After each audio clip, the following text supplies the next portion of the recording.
성령 강림절입니다. 예수님의 부활로 50일째 되는 날, 승천 10일째 되는 날로 이날 마가의 다락방에 초대교회 성도들이 모여서 약속하신 성령을 받기 위하여 기도하던 중에 성령이 강림하신 날을 기념하고, 그래서 교회의 시작일로 성령 강림절은 2000년의 기독교 역사 가운데 그렇게 소개되어 왔습니다.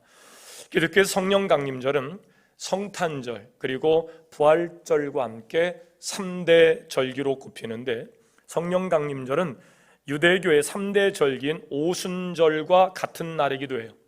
오순절을 맞이해서 초대교회 성들이 마가의 다락방에 모여서 부활하신 주님이 그들에게 위탁하신 성령 받는 일을 위하여 전혀 기도에 힘쓰다가 성령을 받게 됩니다.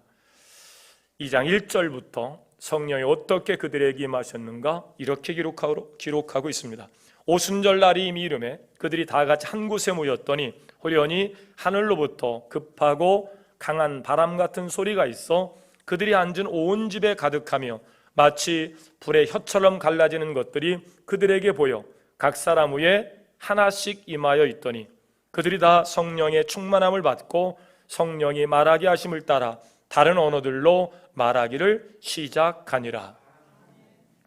예수님 승천하기 전 저들에게 말씀하셨습니다. 1장 4절입니다. 예루살렘을 떠나지 말고 아버지께서 약속하신 것을 어떻게 하라고요? 기다려라. 이 명령을 그들이 듣고 마가의 다락방에서 은밀히 숨어서 몇 사람이 모여서 그렇게 기다린 것이 아니에요. 120명의 사람들이 예수님 함께 했던 제들 이후에 색한 그룹 200여 명의 사람들이 함께 모여서 약속하신 성령을 갈망하며 간구했던 자리입니다. 그러니까 어찌 보면 예수님이 십자가에 그 형태에서 죽임을 당하신 후의 일이에요. 베드로는 그 일이 두려워서 예수를 부인하고 도망갔던 시대입니다. 그러니까 이들이 그 어마어마한 사람들이 모여서 성령 받기 위해 간구할 때는 생명을 내놓고 하는 기도였어요. 근데 그들은 생명에 대한 두려움이 없어요. 이미. 왜? 부활하신 주님을 다시 만났기 때문인 줄로 믿습니다. 부활의 첫 열매가 되신 예수를 본 후에 그들은 생명에 대한 두려움이 없어졌어요. 죽어도 사는 법칙을 깨닫게 된 겁니다. 이제는 예수를 영접하고 부활하신 주님을 만난 이후에 머리신 그리스도의 몸으로서의 사명을 감당하기 위하여 생명을 내놓고 기도한 줄로 믿습니다. 그러던 중에 성령이 강림하셔서 교회적 사명을 감당하게 된 역사예요. 생명을 내는 기도였어요. 성령을 받은 베드로를 포함한 12사도들 그리고 7 집사들 그리고 초대교회 공동체를 이루어냈던 성육신 공동체, 예수님이 성육신 하셔서 육신의 몸을 입고 있었지만 하나님이 그를 독생자로 보내셔서 공생의 기간 동안 초자연적인 역사와 끝내는 인류 구원을 위해서 십자가에 자신의 몸을 내어주신 것처럼 예수를 영접하고 보내신 성령을 받은 성육신 공동체, 초대교회 공동체는 예전에 성령 받기 이전에, 예수를 영접하기 이전의 삶과는 전혀 달랐어요. 오늘 베드로의 삶을 잠시 보면 성령 받은 베드로가 성령 받은 이후의 삶을 다루는 말씀을 찾아보면 우리는 베드로 하면 지울 수 없는 생각이 실패한 자, 제자로서 실패한 자, 그 선입견이 우리에게 있어요. 베드로의 신앙 고백 후에 교회를 세우겠다고 주님이 그렇게 칭찬하셨던 베드로 아니에요? 근데 성령 받기 이전의 베드로는 예수님처럼 끌려가서 십자가에 죽는 것이 두려워서 예수를 3번씩이나 부인하고 배반하고 도망갔던 자예요. 그런 베드로가 성령을 받은 이후에 사도행전 2장 이후에 베드로의 행적이 나오는데 옛날 베드로가 아니에요. 장난이 아닙니다. 전혀 다른 모습의 베드로를 우리가 만나게 되는데 부족하고 비겁하고 나약했던 베드로예요. 그런데 그가 성령을 받고 예수님의 마음이 그대로 성령의 역사 가운데 베드로에게 전달된 후에 예수의 마음을 갖게 된 줄로 믿으시길 바랍니다. 예수의 마음을 가지고 영접하는 자, 곧 그 이름을 믿는 자들이 하나님의 자녀들은 권세를 주다니, 그 권세를 가지고 예수의 마음을 가지고 지극히 작은 자 한 사람에게 찾아갑니다. 그리고 주신 권세로 그 성전 미문에 앉아있던 안진뱅이를 일으켜 세웁니다. 할렐루야. 성령 받은 베드로에게 이렇게 새로운 삶이 시작이 돼요. 나면서부터 안진뱅이 된 사람입니다. 한 번도 자기 발로 걸어본 적이 없어요. 지금처럼 복지제도가 웬만해서 기본적인 생활을 영위할 수 있는 시대가 아니에요. 바보, 표현이 그렇습니다. 병신, 저주받은 자, 나고자. 결국 그렇게 인생을 살다 가는 것이에요. 소망이 있을 수가 없어요. 생명을 유지하기 위해서 빌어먹어야만 했습니다. 성전 미문에 앉아서 그들이 성전에 기도하러 오는 사람들을 할 수 있으면 눈을 마주쳐야 돼요. 하나님 앞에 기도하러 오는 사람의 눈을 마주치고 그 눈으로 보내는 어떤 사인에 그 마음을 자극해서 그 주머니에서 나오는 돈으로 연명하던 안진뱅이에요. 그러니까 사람들이 그 사람하고 눈을 잘 맞추려고 하질 않아요. 왜? 눈 마주치면 주머니가 털어져야 되니까 외면하고 갑니다. 그쪽으로 사람들이 가질 않아요. 그런데 성령 받은 베드로는 예전하고 전혀 다른 예수님의 마음을 성령을 통해서 받은 이후에 베드로가 행했던 일들은 그 성전 미문에 지극히 작은 자, 전대받고 소외받고 홀대받던 그 안진뱅이를 찾아갑니다. 그리고 주님이 주신 그 권세를 이어받아서 그의 손을 일으켜 안진뱅이를 일으키는 놀라운 역사의 주인공이 돼요. 성령 받은 이후 베드로의 모습은 이렇게 달라집니다. 더 이상 겁쟁이가 아니에요. 더 이상 나약한 자가 아니에요. 정말 놀라운 일들을 행합니다. 어떻게 베드로에게 이런 일이 일어날 수 있을까? 따라합시다. 성령의 역사하심을 따라, 성령의 말하게 하심을 따라. 성령의 역사하심을 따라 성령이 말하고 성령이 일하게 하심을 따라 그의 삶이 그렇게 바뀐 거예요. 성령을 받는다는 것은 무엇일까? 우리는 성령을 받는다. 그러면 베드로의 삶을 추적해 봐도 어떻게 그가 말이요 안진뱅이를 일으켰대야. 죽은 자가 살아났다잖아. 귀신이 내쫓겼대. 이런 초자연적인 어마어마한 일들과 성령의 역사를 결부시킵니다. 틀린 말이 아니에요. 정말 그런 놀라운 일들이 우리 대한민국의 기독교 역사 가운데도 적어도 100여 년 역사 가운데 그런 역사는 교회마다 다 있어요. 성령을 받는다는 것, 죽은 자를 살려내고 귀신을 내쫓고 안진뱅이를 일으키고, 그러나 성령의 역사는 꼭 그런 것만은 아니라는 사실을 오늘 사도행전 2장 이후에 베드로의 행적을 통해서 찾아볼 수 있는데, 그렇다면 우리는 이런 질문을 해야 됩니다. 나는 성령을 받았는가?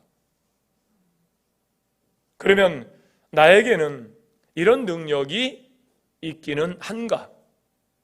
이런 의문을 자연스럽게 갖게 되죠.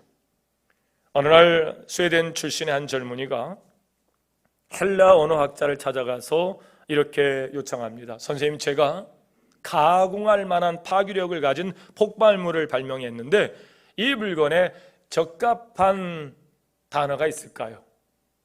생전 처음 만들어진 발명품이니까요. 곰곰이 생각하던 그 학자가 헬라어의 가장 강력한 힘을 가진 것을 두나미스라 하는데, 두나미스? 이 단어를 소개받은 스웨덴 발음으로 다이나미트라 그가 발음했던 것이 오늘 영어 표현으로 다이너마이트가 된 거죠. 그 젊은이의 이름은 알프레드 노벨이었습니다. 이 노벨이 폭발물을 발명해서 엄청난 돈과 명예를 얻게 되었고, 거기서 그치지 않고 노벨은 인류 발전과 세계 평화를 위해서 기여한 사람들에게 상을 주도록 자기 재산의 절반 이상을 내놨어요. 그래서 세워진 재단에 이 기부금으로 만들어진 상이 바로 노벨상입니다. 그렇다면 헬라 학자가 얘기했던 이 두나미스, 이 뜻은 어떤 뜻을 가지고 있을까? 고대 그리스 사회에서는 물리적인 힘과 정신적인 힘으로 나눠서 이 힘을 설명하고 있는데, 물리적인 힘을 표현할 때는 히스코라는 단어를 사용했어요. 그러니까 황후장사, 우리나라 씨름을 대표하는 대명사 이만기처럼 괴력을 가지고 막 바위돌을 집어 올리고 막 소와 다투어서 넘어뜨리고 이런 힘의 표현을 얘기할 때 히스코라는 단어를 사용합니다. 그런데 저 사람 말이요, 정말 대단한 힘을 가지고 있어. 덩치는 조그만 사람이 어마어마한 능력을 가졌을 때 그 힘은 육체적인 힘이 아닙니다. 물리적인 힘이 아닙니다. 바로 영적인, 우리말로 이야기하면 영적인 힘이요, 어떤 정신적인 힘이죠. 그 사람이 앞에 나와서 마이크를 붙잡고 이야기하면 수많은 사람들이 동의하고 따르는 어떤 영향력을 갖는 그런 힘, 이런 힘은 크라토스라는 단어를 사용해요.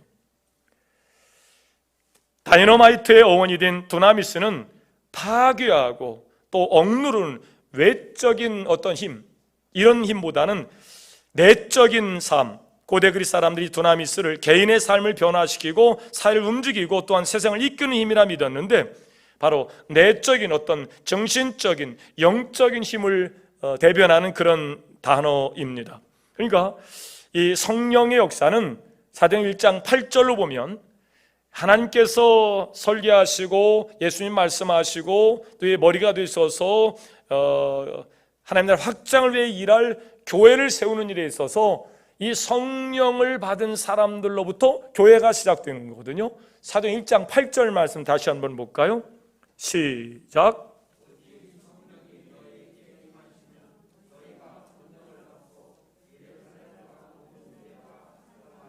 성령이 임하시면 너희가 무엇을 받고요?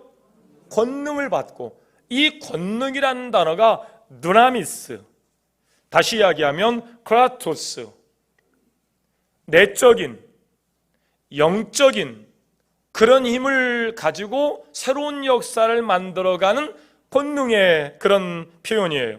여기에 권능으로 번역된 단어가 헬라어 두나미스, 우리가 쓰는 말로 힘, 능력을 이야기하는데, 성경은 성령을 받은 사람에게 이 두나미스, 권능, 내적, 정신적, 영적인 힘을 가진 자로 그렇게 표현을 합니다. 그런 능력이 여러분에게 임할 수 있기를 주의 이름으로 축원합니다. 어떤 특별한 사람만 성령을 받는다고 생각하지 마시고요, 예수를 영접한 자에게는 반드시 성령이 임하도록 돼 있어요. 성령이 임하시면 영접한 예수 그리스도, 그래서 하나님의 자녀는 권세를 가진 자에게 성령이 임하시면서 예루살렘과 온 유대와 사마리아와 땅끝까지 선한 영향력을 끼치는 두나미스, 권능을 가진 자가 되는 줄로 믿습니다. 이 성령의 권능이 아까 얘기했듯이 어떤 물리적인 황후장사와 같이 괴력을 가진, 그렇게 표현하다 보니까 막 안진뱅이를 살리고 죽은 자를 살려내고 귀신을 내쫓고 이렇게만 우리가 표현할 수 있는데, 그러나 성령의 역사는 굉장히 다양해요.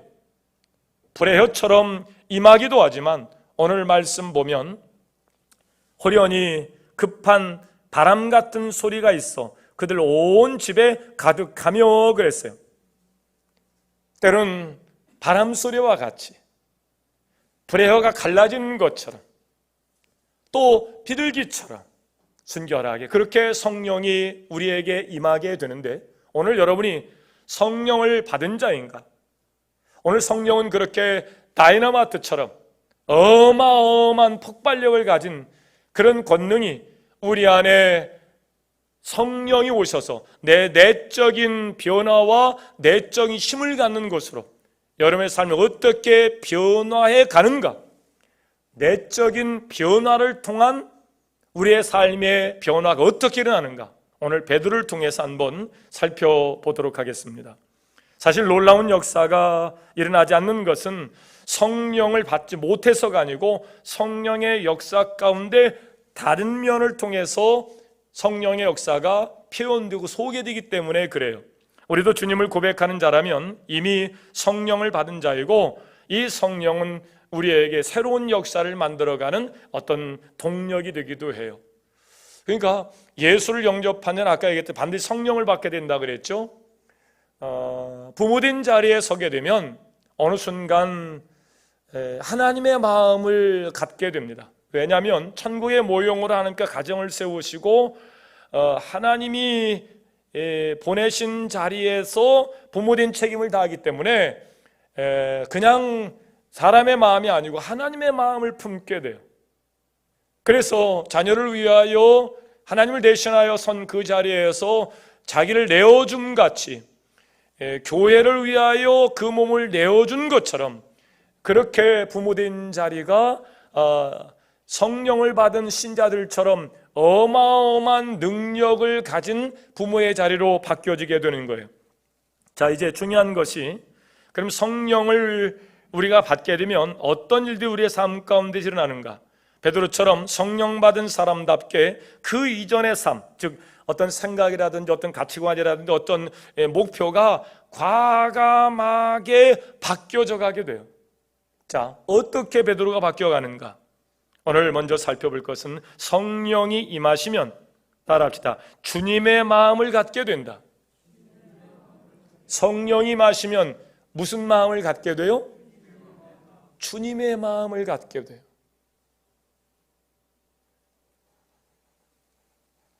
성령이 임하시면 우리 마음속에 주님의 마음이 들어와요.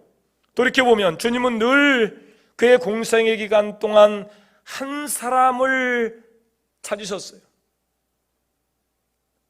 하나님의 형상과 모양으로 창조되었던 사람이 죄로 인해서 권세는 없어지고 거짓의 아비를 둔 죄의 종로로 타며 살아가는 그런 한 인생을 하나님께서 찾아가신단 말이에요.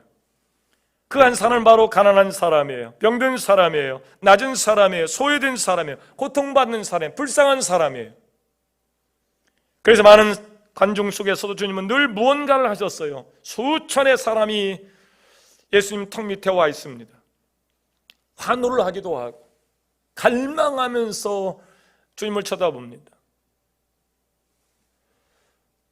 그 속에서 주님은 그 한 사람을 찾으셨어요. 끊임없이요. 그 대중 속에 묻혀있는 그 한 사람, 그리고 그 한 사람을 찾아서 이야기합니다. 내 죄가 사해졌느니라. 죄로 인해서 종로로 타던 그 죄의 결박을 풀어내시고 그를 구원하셔서 가장 의미 있고 가치 있는 일들로 남겨진 삶을 기쁨과 감사로 소망을 가지고 살도록 죄에 묶이고 눌려있는 그 한 사람을 찾으시는 일들을 예수님 공생의 기간 동안 끊임없이 하셨단 말이에요. 반면 제들은 어떤 삶을 주님을 쫓아다니며 꿈꿨는가? 제들의 삶 속에는 그 한 사람이 없었어요. 그 한 사람이 희생제물이더라도 내가 오늘 이 대중들의 인기를 힘입어서 어느 순간 주님이 딱 스타트를 하면 그 고대하며 기다렸던 사람들에게 메시아로 서게 되면 그 로마 정부를 확 뒤집어 놓고 새로운 정권 창출을 위해서 어떤 권력을 꿈꿔가며 살았어요. 그 사람들 눈에는 한 사람이 보이질 않았습니다. 어린아이가 오면 시끄럽다고 어린아이를 물리치고, 혈류병 환자가 쫓아오면 예수님 곁에서 그를 멀리하는 일들로 자기들이 제자라는 사실을 그냥 확인하며 살았어요. 어깨 힘 빡 주고 시대의 영웅, 이 예수님과 내가 함께하는 그의 수제자라는 것, 그의 제자라는 것, 여기를 자랑 삼아서 그 한 사람의 아픔과 신음소리에 귀를 기울이지 못했습니다. 예수님께서 해당장 야이로의 딸을 고치러 가는 길에 갑자기 길을 멈추시고 누가 내 옷자락을 만졌다는 거예요. 수천의 사람이 예수님 앞길을 막기도 하고 스쳐 지나가는데 그 부딪히는 게 다반사죠.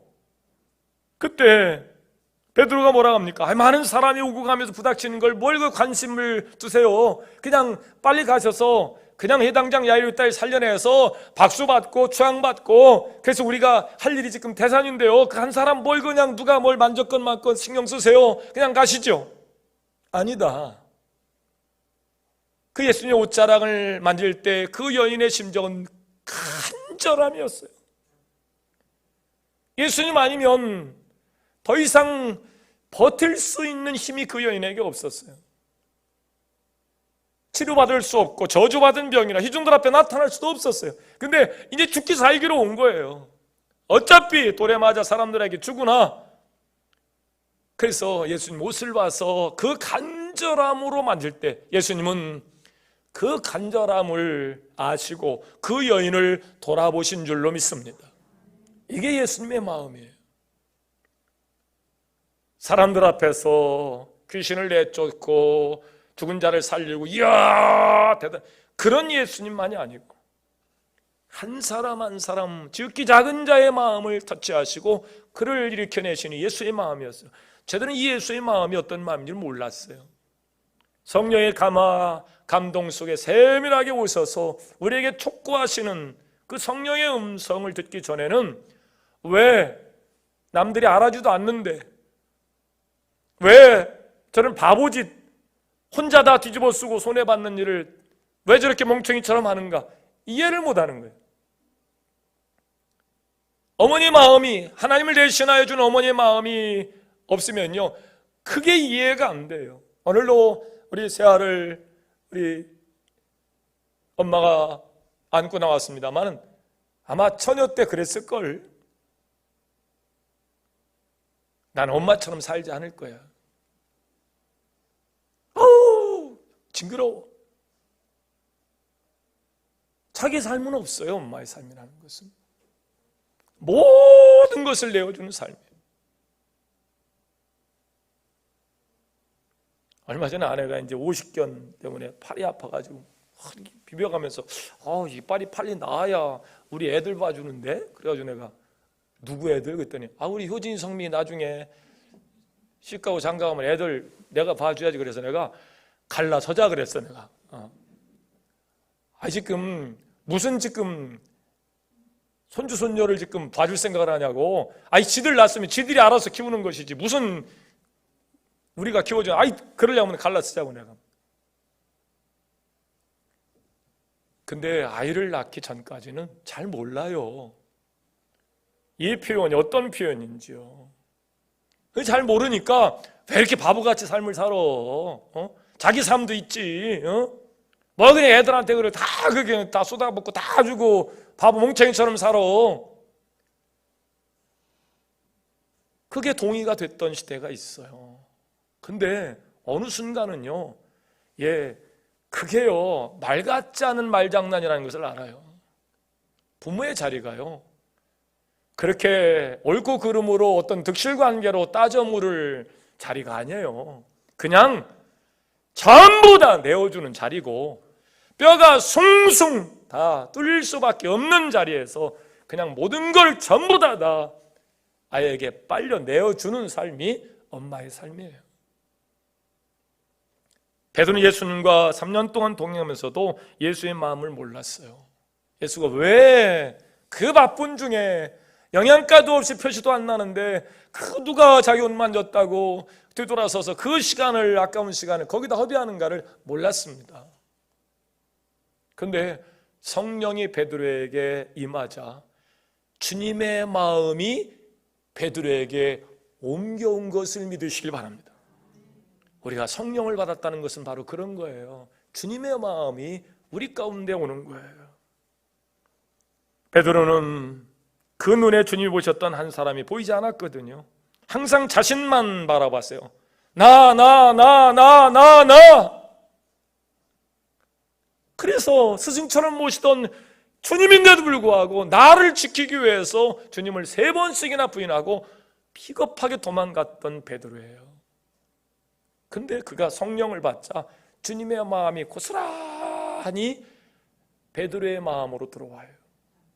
그리고 주님의 마음으로 세상을 보는 겁니다. 그 전에 보이지 않던 그 한 사람이 보이기 시작한 거예요. 주님께서 보셨던 그 한 사람이 이제 보이기 시작합니다. 제9시에 기도 시간에 성전에 올라가던 늘 하던 일이에요. 그때마다 미문에 앉아있던 안진뱅이 늘 봤고 그 사람하고 눈 안 부딪히려고 이렇게 돌아갔던 그런 자리입니다. 근데 베드로가 성령을 받은 후에 그 안진뱅이를 향하여 갑니다. 안진뱅이도 깜짝 놀랐을 거예요. 베드로가 담즙질에 성질도 있고 말이죠. 뭘 또 해꾸지 하려고 나한테 오나 깜짝 놀래 긴장하고 쳐다봤을 거예요. 그런 안진뱅에게 베드로가 가서 이야기합니다. 네가 나한테 원하는 것 은과 금은 내게 없다. 다른 말로 얘기하면 세상이 은과 금으로 다 되는 것이 아니다. 네가 원하는 은과 금은 없지만 내가 영접한 나사렛 예수 그리스도의 권세로 그 손을 잡아 일으키자. 그 이름의 권세 위에 그 안진뱅이가 걷기도 하고 뛰기도 하고 춤을 추면서 하나님을 찬송하는 자리에 서게 된 줄 믿으시길 바랍니다. 그게 성령의 역사예요. 그게 성령의 역사. 성령을 받고 나서 똑같은 길을 걷는데 이제 그 한 사람이 보이는 거예요. 작은 자, 가난한 자, 아무것도 갖지 않아서 사람들이 외면했던 자, 그 한 사람이 눈에 밟히고 눈에 들어오는 겁니다. 이전과 달리 사제를 보니까 주목하여 봤다는 거예요. 찾는 거예요. 알면서도 외면했던 그의 눈길이 그 사람이 어디 있나, 그 소외된 사람이 어디 있나, 고통사람 받는 사람이 어디 있는가, 그 사람을 주목하여 찾아서 찾아가는 겁니다. 주님이 이 길을 가시다가 왜 자꾸 멈칫하고 뒤돌아보고 멈칫하고 그들에게 가셨는가? 여러분, 성령 받아서 변화됐다는 것이 무엇인가요? 배에서 나오는 우렁찬 소리로 기도하는 것일까요? 손을 번쩍 들고 눈물과 콧물로 찬양하며 그렇게 하나님 앞에 서는 것일까요? 예, 성령이 오셔야 그런 일도 가능합니다. 부끄러움 속에서 모기 소리만도 못한 소리로 찬송하고 기도했더니 어떤 날 갑자기 막 부끄러움 없이 성령의 술에 취해서 찬송하고 눈물 콧물이 다 쏟아지면서 하나님 앞에 회개하고 그 기쁨과 감사를 표현하는 찬양이 나오기도 합니다.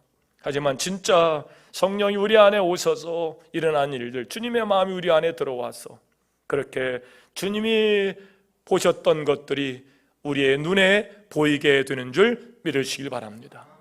주님이 그렇게 찾으셨던 그 한 사람, 우리 눈에 들어오는 게, 그래서 우리도 가던 길을 멈추고 그 사람을 주목하여 보지 않을 수 없게 바로 성령이 우리 안에 오셔서 감화와 감동과 또 조명하심으로 어두워서, 죄에 어두워서 안 보이던 것들이 프레시로 조명을 들어주니까요. 예, 그게 보이는 거예요. 그게 깨달아지는 거예요. 여러분에게 제가 주중에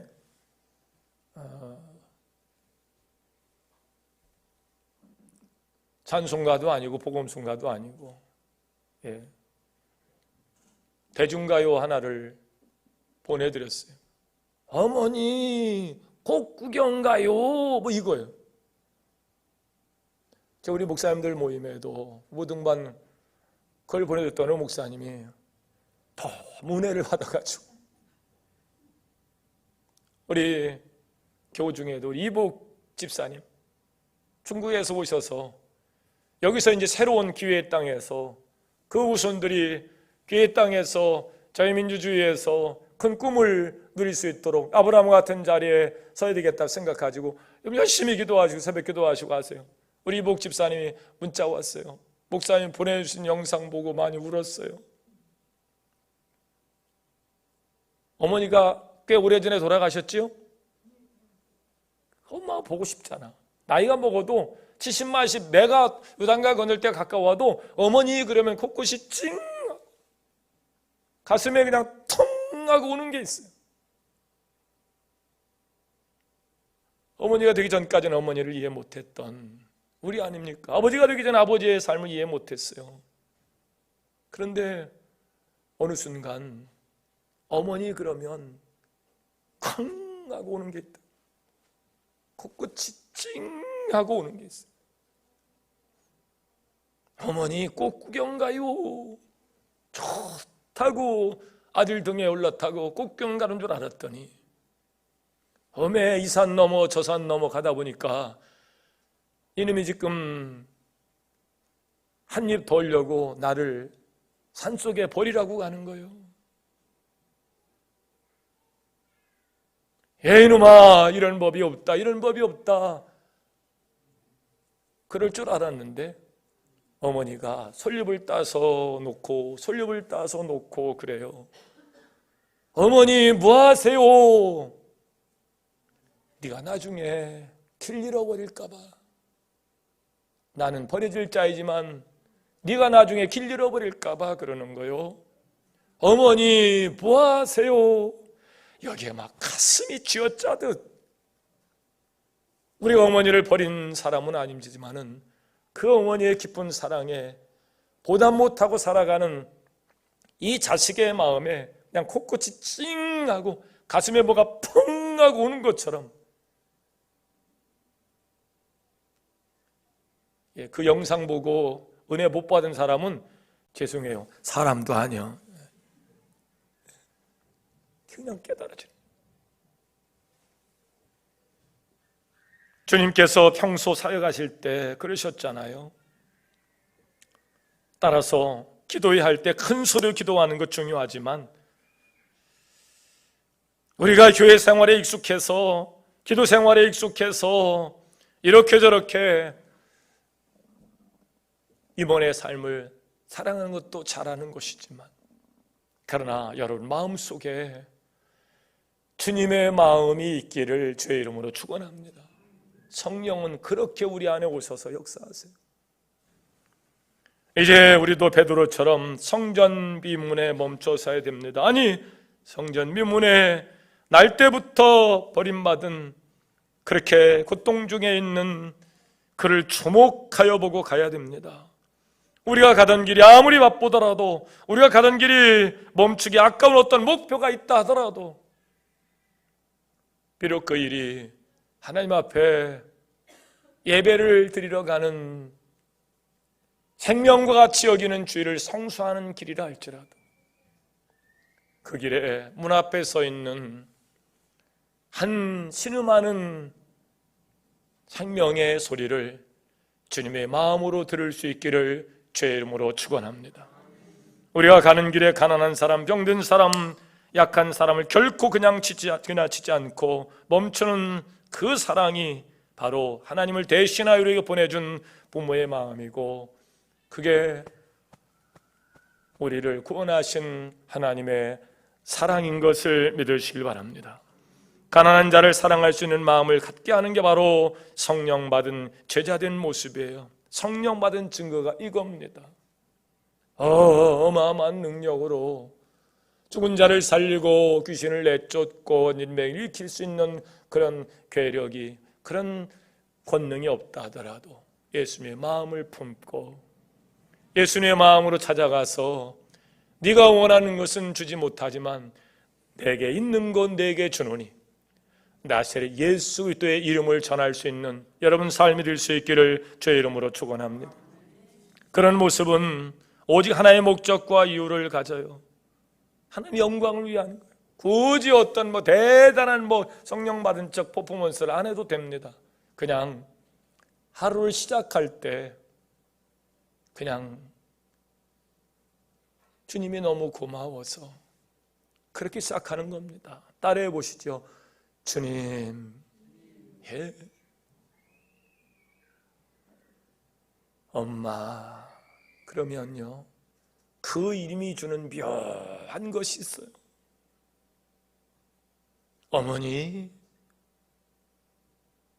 어머니는 죽어서 안 계시지만 아버지 하면서 내 안에 오는 그 묘한 힘이 있어요. 코끝이 찡하고 가슴에 뭐가 턱 하고 오는 그런 것이 있어요. 십자가에서 자신을 내어주시고 우리의 구원을 위하여 물과 피를 다 쏟으시고 그 독생자 예수를 보내신 그 하나님의 사랑. 그래서 하루 일과를 시작할 때 주여, 그 소리에 뭔가 가슴이 콱 와닿고 코끝이 찡해지는 그 묘한 어떤 힘이 있어요. 그래서 믿음의 사람들은 하루 시작할 때 주님의 이름을 부르면서 기도를 시작하는 겁니다. 하루를 마감할 때 복잡하게 하루를 삽니다. 그리고 하루를 마감하면서 또 하나님 앞에 주님 감사합니다. 같이 한번 해볼까요? 주님 감사합니다. 그냥 감사한 거예요. 어릴 적에는 원망이 되고 불평이 되고 왜 우리 이렇게 가난한 거야? 그런데 어느 순간 그 가난 중에 우리 애들 키워내느라고 그렇게 한평생을 희생해 살다 죽으신 그 부모님, 어느 순간 원망이 아니고 그냥 엄마 고마워. 어느 순간 그 주님의 은혜가 감사해서 하루를 마감하면서 그냥 나도 모르게 내 안에서 주님 감사합니다. 때론 그런 주님의 은혜가 있음에도 불구하고 곁길로 가고 또 실수가 반복되고 죄의 생활을 하다가 또 주님 또 이런 모습을 가지고 왔네요. 그렇게 읊조리면서 주님의 이름을 기억하는 것, 이게 바로 성령이 내 안에 오셔서 내 안에서 일어나는 변화의 조짐이에요.